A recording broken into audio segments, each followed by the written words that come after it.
నమస్తే. ఇన్నాళ్ళు నన్ను సపోర్ట్ చేస్తూ, ఎంకరేజ్ చేస్తూ మీ ప్రేమని నాకు అందిస్తున్న ప్రతి ఒక్కరికి కృతజ్ఞతలు.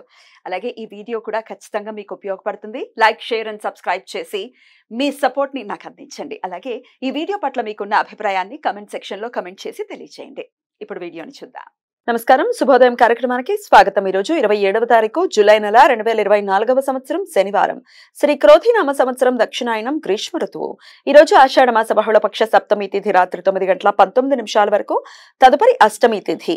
రేవతి నక్షత్రం మధ్యాహ్నం 1 గంట వరకు, తదుపరి అశ్విని నక్షత్రం. ధృతి యోగం రాత్రి 10:44 వరకు, తదుపరి శూలయోగం. భద్ర అంటే విష్టికరణం ఉదయం 10:22 వరకు, భవకరణం రాత్రి 9:19 వరకు, తదుపరి బాలవకరణం ఉంటాయి. నక్షత్ర వర్జం లేదు.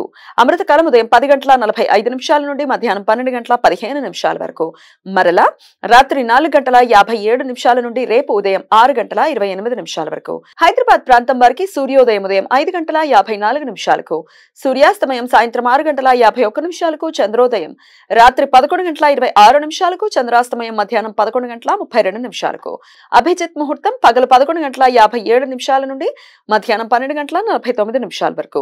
దుర్ముహూర్తం ఉదయం 5:54 నుండి 7:38 వరకు. రాహుకాలం ఉదయం 9:08 నుండి 10:45 వరకు. గుళిక కాలం సాయంత్రం 5:54 నుండి 7:31 వరకు. యమగండం మధ్యాహ్నం 2 గంటల నుండి 3:37 వరకు. ఈ రోజు మాస కాలాష్టమి. కాలభైరవ భక్తులు ప్రతి నెలా వచ్చే బహుళపక్ష అష్టమి తిథి రోజు పగటిపూట ఉపవాసం ఉండి సాయంత్రం శివునికి రుద్రాభిషేకం చేస్తారు. తమిళ సాంప్రదాయ పంచాంగముల ప్రకారం ఈ రోజు శీతల సప్తమి. ఈ రోజు గ్రామీణులు గ్రామ దేవతలకు ప్రత్యేక పూజలు నిర్వహిస్తారు. ఇలా చేయటం వలన సాంక్రమిత వ్యాధులు సోకకుండా ప్రబలకుండా ఉంటాయని నమ్మకం. ఈ సమాచారాన్ని మనకు అందించిన వారు మేడికొండూరు విశ్వనాథ్ ప్రసాద్ గారు. ఆయనకు కృతజ్ఞతల్ని తెలియజేస్తూ నారాయణ స్మరణతో సమస్త సన్మంగళాని భవంతు.